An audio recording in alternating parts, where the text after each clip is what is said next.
London-listed Angus Energy is an independent onshore oil and gas development company with its focus on UK assets, which are all based in the home counties southwest of London, an area which is becoming more widely known as an area on the promise of oil. Paul Vonk is managing director and he joins us now. I say on the promise of oil, in fact that's not true because I know there's already been production in the southwest of London to some good effect. Explain more about the geology where you are.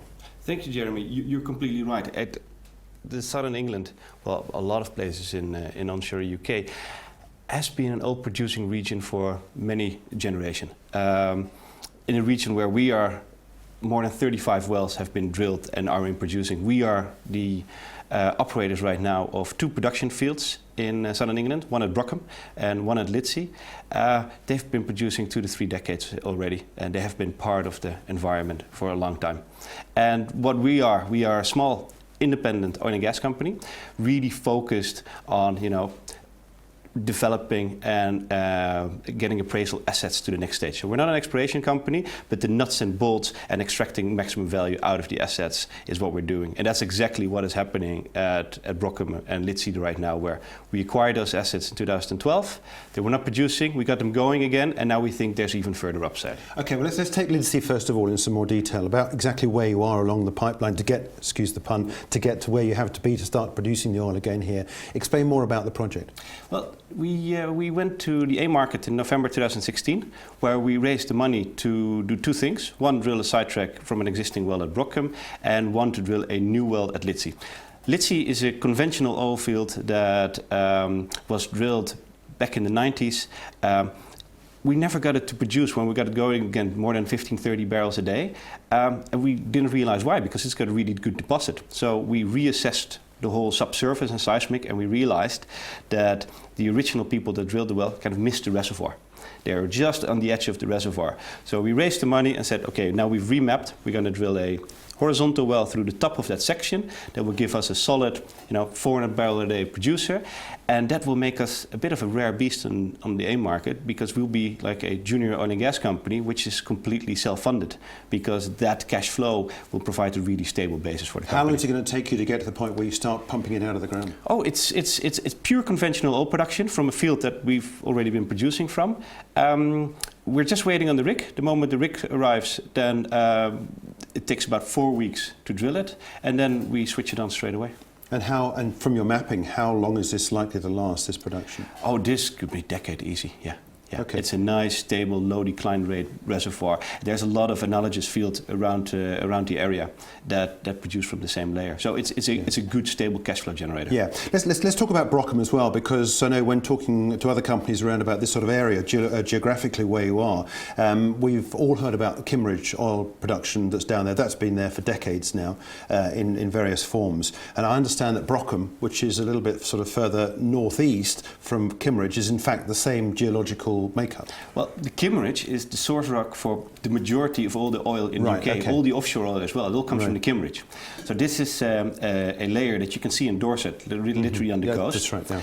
And people have been producing oil from it. We actually think that the Portland oil that we produce in Brockham actually comes from the Kimmeridge as well. Right. But there's been a fundamental change in the industry, and most specifically the front runners of that have been in America, in Texas, in the Permian, where people have been producing oil since the 1910s. They thought it was nearly dry, and now they found actually a 900-meter thick layer, and they think they've got more oil than they ever produced. Something similar is happening here in southern England, is that we have a production field, and we drilled the Horsehill well next door, and we drilled through a thick shale layer. And what we actually then started to look at, what is the shale, what is it actually for us? And that shale layer, what we now know, is naturally fractured. It's a single oil column, and you can produce from it via conventional measures. So no fracking is what we're doing. And that's what we have at Brockham and among other places in the Weald, which is now expanding. But most importantly, we have a production license, so we can produce it. Again, asking the same questions as we had about Lidsey, how long is it going to take you to get to the end game where you start to bring it out of the ground? Well, we drilled the sidetrack from an existing well in January this year at Brockham. We have planning permission in place actually for 6 wells in total. We only have 3 well bores at the moment.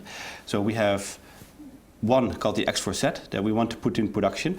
All our permits are in place, except for one thing.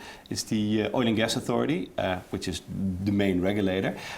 They need to give us permission that we are also allowed to produce from the Kimmeridge, because we are allowed to produce from the Portland, but we need to produce from the Kimmeridge. That is an administrative process, and they're reviewing it right now. And when we receive it, then we can go into production in a matter of weeks. Any ideas at all of the sort of production you're going to get from there? Well, we're hopeful it can land very soon, but then again, they are the regulator, so we have supplied them with all the information, and we have to wait for them.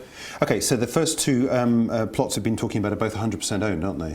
Well, we are the majority owner and the operator, and I think that is the key part, because as an operator, you can keep a tight control of all the costs. And you know what you're doing, and that's what we're really good at. We are the majority owner with 65% at Brockham and with 50% at Lidsey, so it's a really comfortable position. They are, our assets.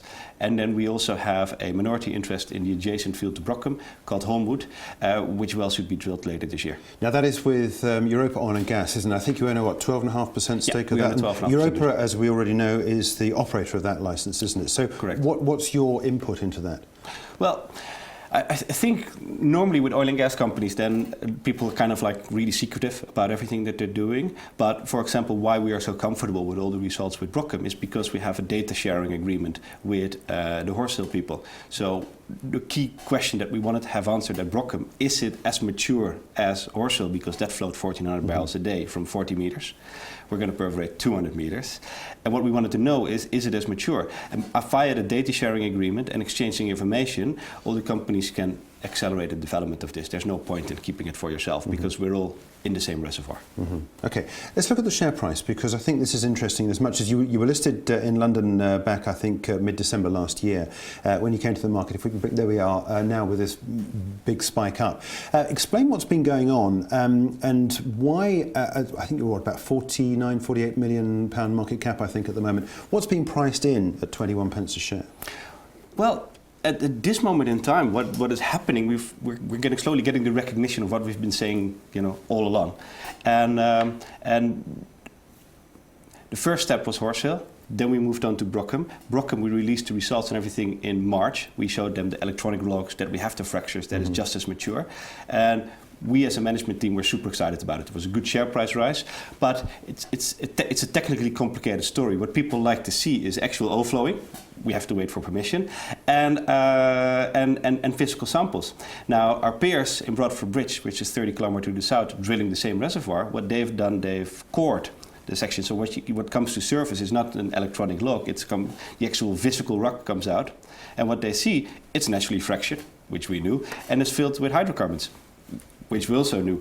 So, and that is great, because then you can give the investor community, you can give them an actual physical result. And that has really driven the share price. So there's no new information. We already knew this was there and that is happening, but it's right now, so it's going to a wider audience. So we're very pleased, and this is actually there's still significant upside in that share price. That was the point I think I was trying to get at, is exactly how much more upside do you see, bearing in mind of what you just told us about the 3 projects you've got underway. And as I said, a company worth 48 million, that would be pricing an oil at a far lower price than it is at the moment if you can get it out of the ground at that level. But I mean, what should it be? What is the representative value of a company that's got your sort of assets? Well, we think we're very undervalued compared to our peers, and it's also not priced in what we expect to produce from Brockham. You can do the math. You know how much they flowed at Horsell. Even if we're something similar, we should be a multiple of the current valuation. Most importantly, we have the production license and we have the permission in place to drill a total of 6 wells. So we can really accelerate the development from our existing infrastructure, which has been in the community for years. So in that sense, it's a comfortable position to be in. All the other places around that area have an exploration license, and it's a process to get that into actual production. So in that sense, we're very happy, and there's a lot of upside left. And what sort of oil is it you're getting out of the ground? And what's it representative of? WTI currently trading around about $45, $46 a barrel. Brent about 50. What sort of oil is it? Is it easily used? It will trade at a slight discount to Brent. It's very good quality. It's a roughly 40 API at Horsell, which should trade at a small discount to Brent. Yeah, and you can make a profit at Brent at these current levels? Well, we at Lidsey, for example, which we're going to put in production the moment we've drilled it, Our current estimates for OPEX is not more than $14 per barrel. 14. $14 per barrel over an average 3-year first-year period. So, not with the high initial flow rates, but over the full 3 years. And that includes all the field overhead, including the transportation cost, which is the biggest cost. And as a small oil and gas company, we don't pay any petroleum taxes. We only pay corporation tax. But thanks, because we bought the assets in 2012, they came with a lot of tax losses. We actually have, it's quite a simple calculation. Oil price, OPEX, that's your field cash flow. Okay. Net.